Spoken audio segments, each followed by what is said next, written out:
Hey guys, I'm S3Ep4 here, and this is episode 4, and the month of review of November, I should say. And I hope you enjoyed the intro, or the little change to the intro with the music. Let me know how you thought that was, if it was better or worse, or whatever. I thought I'd just leave the stats on the screen for you here. Quite a busy month, in fact, with the matches. We had 7 club matches with Valencia, and then I had 2 with Australia, so there's 9 matches we've got to get through. Thoroughly enjoyed this month, for better for worse. It was a very fun month to play through. Sort of want to after this month I just felt like steamrolling through the whole of the season and just playing it out, but obviously I gotta bring up the monthly updates for you guys, and hopefully that's enjoyable. If the series, however, is getting, I don't know what to say, but basically, if you think there's a way I could improve the series somehow, then let me know. Obviously, I got the live comms in my head. Just let me know again if you want more live comms in the comments, and what other things I could do to make it more enjoyable for your experience. And without further ado, let's get into the first game. So, after qualifying from the 4th round of the Spanish Cup, we went to play Sporting in the league, and 4-2 was the end result. I thought it was a bit flattering on Sporting's end, to be honest, with the 2 goals. I thought that was just down to poor defending from us. But what can you do? One was an own goal. Obviously, you always want to prevent own goals, but you know, with FM, they're always going to happen. A bit more than usual, I think, on FM. They do happen quite often, or quite regularly, for my liking. I guess that was obviously the own goal for Diego Alves. And then we just comfortably went 2 goals ahead again. Fucking hell, we need to speed this up. Taking the piss. Jesus Christ. Lewandowski getting a goal there. And I think he gets a second in this game. He does get a second. Here, I believe. Lewandowski. Unfortunately, I had to play De Bruyne on the left side. Obviously, Kagawa heading out in January now. He's now signed for Udinese. Got around £4 million for him up front. I'm not too disappointed with that, although obviously he was homesick and unhappy. So I thought any money, and plus I got him for free, so any money anyone's willing to pay. Look at that, that's a beautiful finish there.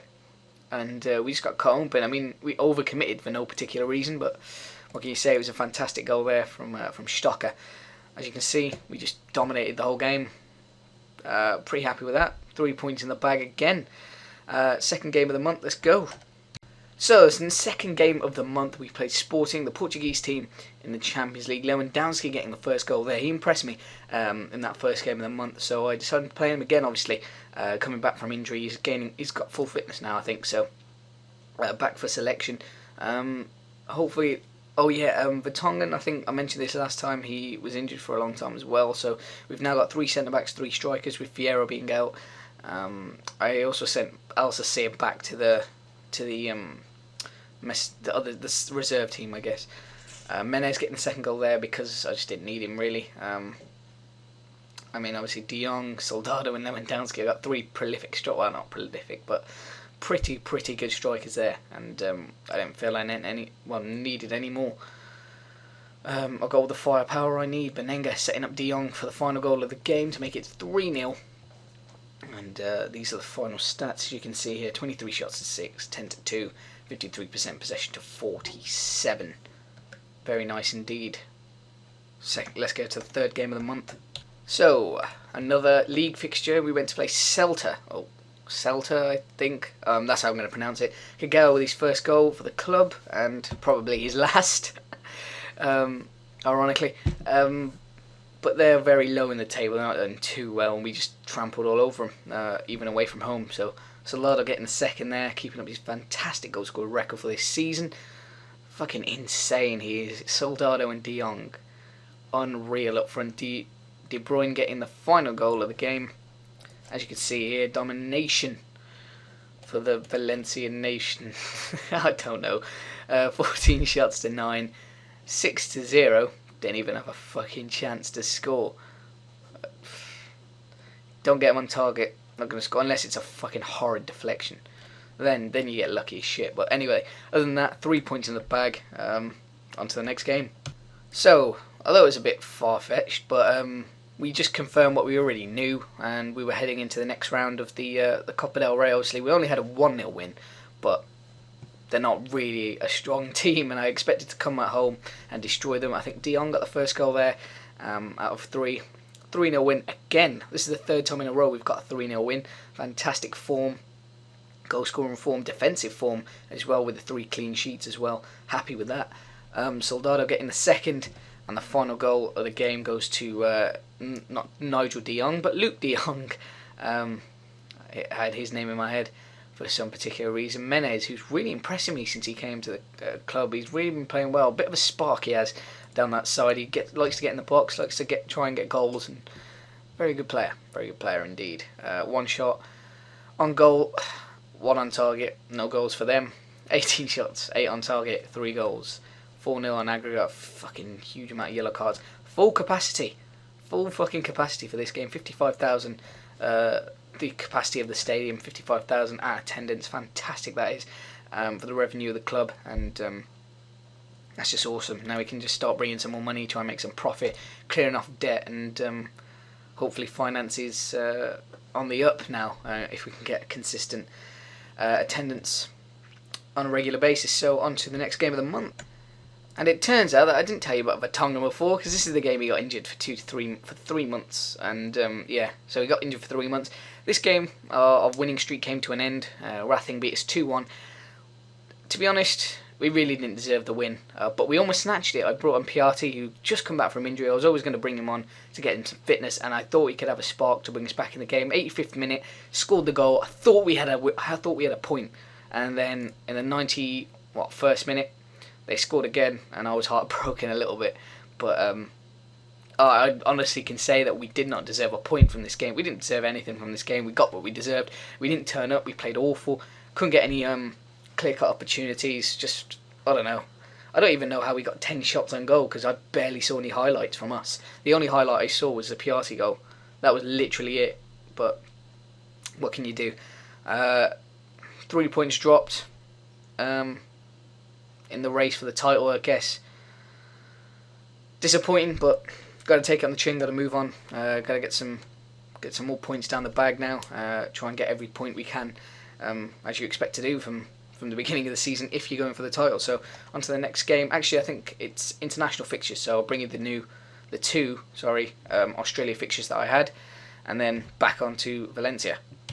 So we played Argentina. Now look at the stats. 22 shots to 1, 6 to 0, 56% to 44. Now we got absolutely butt raped here, away from home, against probably one of the better teams in the world. I don't know what to say. I mean, we drew 0-0, which is quite unbelievable. I don't know how, but we did. And then we beat Togo 4-1.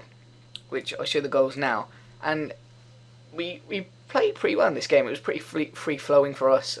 We dominated the game, poor to concede quite late on, as you can expect. Get that TV view. But 4 pretty decent goals. Bresciano, who got the assist there, that player there, ran the game for us. He scored 2, and I got an assist there. I'm not sure if he assisted the 4th. I think I brought him off by the end of the 4th goal. But yeah, fantastic finish from him there. An assist and a goal at this point. Gets his second here. Look at that. Fantastic. And then our final goal came from Brett Emerton, the former Blackburn player. Look at that. Great finish into the bottom corner. And then we conceded late on. Poor goal. Poor goal to concede. But deflected. Well, not deflected. Deflected off his own player. What can you do? That's my first win with Australia, and I'm pretty happy with that. Good win there for us. But I'm going to take it though from Spain, France, Argentina, and Togo. I'm going to take it that we're a hard team to beat, which is fantastic going into the World Cup. I don't know. I'm liking those stats so far. 1-0 losses against Spain and France, a draw with Argentina, and a win against Togo. I'm liking that so far. So see how I can go with competitive football and international football, but for now it's looking pretty good. I think the formation I've got at the moment is a bit of a Christmas tree formation at the moment. If I just show you that, yeah, it's Christmas tree formation, but it's working. It's working very well, especially with Tim Cahill running pulling the strings, with Bresciano pulling the strings. Scott McDonald's a pretty good striker, and he's a fucking fantastic keeper for my team. Federici, I'm loving him at the moment, really am. Playing fucking fantastic for this for Australia, and I'm liking him, really am. Just it depends how long I stay at Australia, if I don't get sacked or how things go. But obviously with international football, you gotta hope that good players come along. So when it gets to the point of regens, then you just hope that some fucking fantastic regens get pulled out the bag, and you can get some you can sort of turn them into an international powerhouse if you like. But that's all luck with the regens, because obviously Australia at the moment are not an international powerhouse. But that's it for Australia. As you'd expect, Tim Cahill, my best player. Other than that, let's move on back to Valencia. Now, in the first fixture of the group, we played Stade Rennais here at home. And in that game, we drew 1-1. And we really didn't deserve to. Now, away from home, we drew 1-1 again. But in this game, we really did deserve to. It was quite unfortunate, in fact, because we just absolutely dominated them, and they didn't have a clue what they were doing. And we just, look at this goal from Lewandowski, beautiful goal. I'm so glad he just didn't sky it, because so many people do on FM when you just, like, your strikers seem to miss overly. So, but then again, you could always argue that they get too many chances to. I'm not going to get into that bullshit, but let's just keep it. It was a nice finish. 15 shots to 10, 6 to 4, 51 to 49. We dominated them. What can I say? Didn't get the 3 points though. We'll move back onto the group after the final fixture of the month. Now, I always say this, but Granada are always a hard team to play. But in this game, we just smashed them 3-0. One of those routine, victories. Another 3 points. Another 3 goals. In fact, we scored fucking. How many goals have we scored this month? It's been insane. 4 3-0 wins, I think. It's been. Cortez, look at that monster in the air. You cannot beat him. But yeah, Kevin De Bruyne scoring a fucking beautiful second goal there. Not his second, but our second. And then he gets sent off for 2 yellows, as you can see there. And then the final goal of the game, Khedira, an unlikely finish from Sami Khedira. No strikers getting on the score sheet, surprised me, considering we were playing Luke de Jong and Soldado, the 2 goal machines that they are. That, my friends, is the final game of the month. We'll move on to the league fixture. Look at that. It's beautiful. Fucking hell. Look at that. Shit. What happened to Madrid? Well, before that final game of the month, ladies and gentlemen, we were second in the table with the same games played. So, where did they drop points? It must have been the last game. Yes, they drew 2-2 at Atletico Bilbao.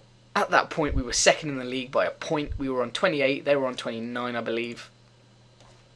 And they dropped a point. Fucking brilliant.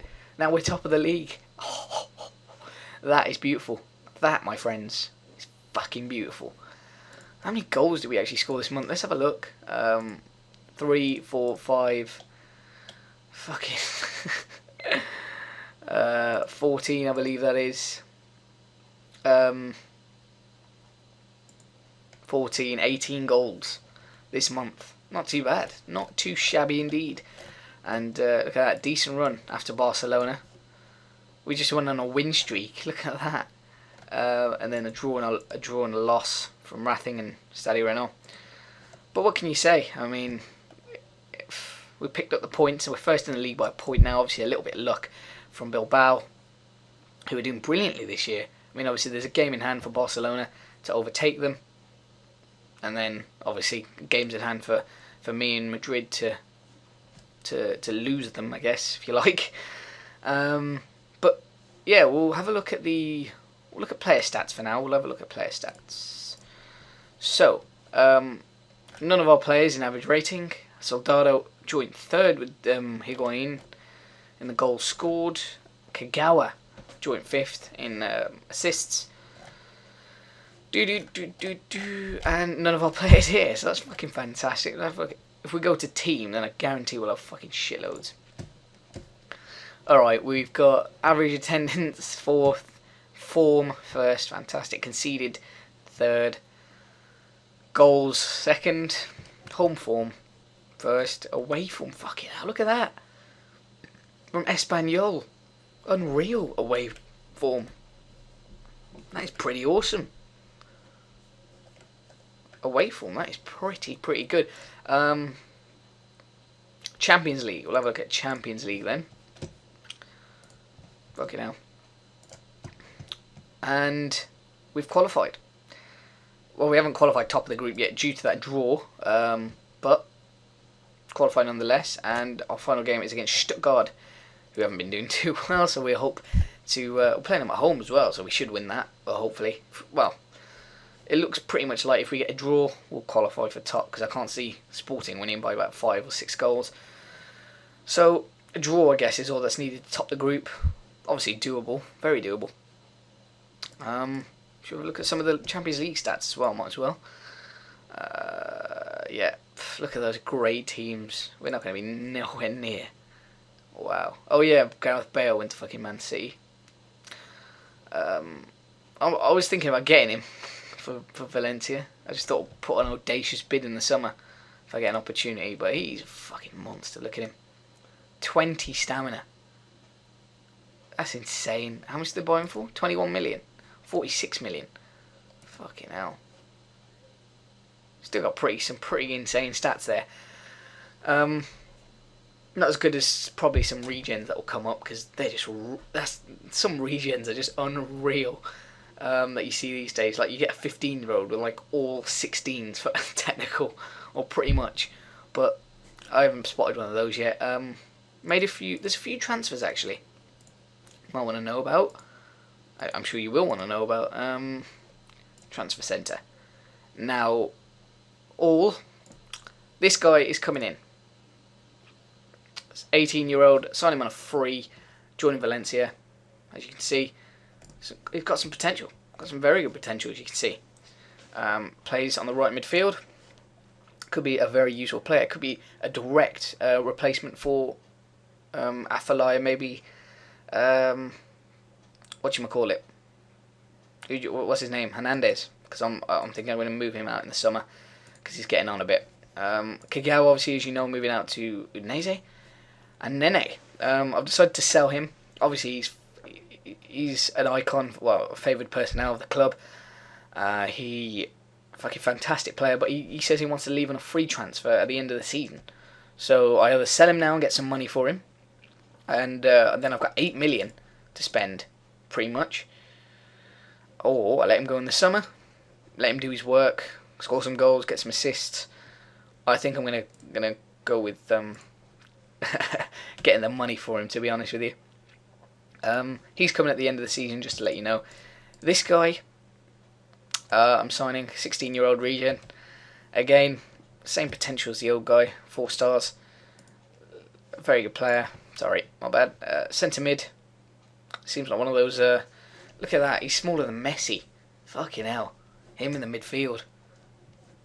I don't know, but I like his stats. Free kick taking, set pieces don't look too bad already. One of those deep line playmakers, I guess. Advanced playmaker support is his favourite role. Ain't too bad. And then this guy. Boris Tarnot. Just tell me what you think of that. I like those stats for a 15-year-old. What do you reckon? Fucking hell. And again, the same potential as well. That's just insane for a 15-year-old. Look at that. It's better than Athalai. Actually, probably not quite, but it's pretty good, that. But I was thinking of spending all my money on all these players and stuff like that. I should be looking into some youngsters. And those 3 are pretty awesome now. I've got an attacking mid, centre mid, and a right mid. Not too bad indeed. I'm going to update you on Luke de Jong now and his form. Just look at this. 11 goals, 7 assists. It's just, he's doing work. He's doing work. And then this is even better. Soldado. 13 goals, 6 assists. I couldn't say more. I mean, we're getting goals from them. We're getting goals from the midfield. It's insane. It's actually insane. Oh yeah, fucking Maduro. Might have to get rid of him. Chelsea. And his value's 11 million. Jesus. He's not that good, according to my assistant. I mean, I've got... Let's have a look. Let's have a think, though. I mean, obviously, I've got Danilo, who I'd prefer to play at right back, to be honest. So if I get rid of him, then obviously a defensive midfielder would be due. I mean, if I get 11 million for him from Chelsea, then why the fuck not? Set his asking price as 11 million. Let's do that. Back up to the first team. Let's do that. Let's just see if Chelsea come in with a bid from him. That'd be pretty awesome. But other than that, guys, I think that's pretty much it. I mean, the next month looks like this.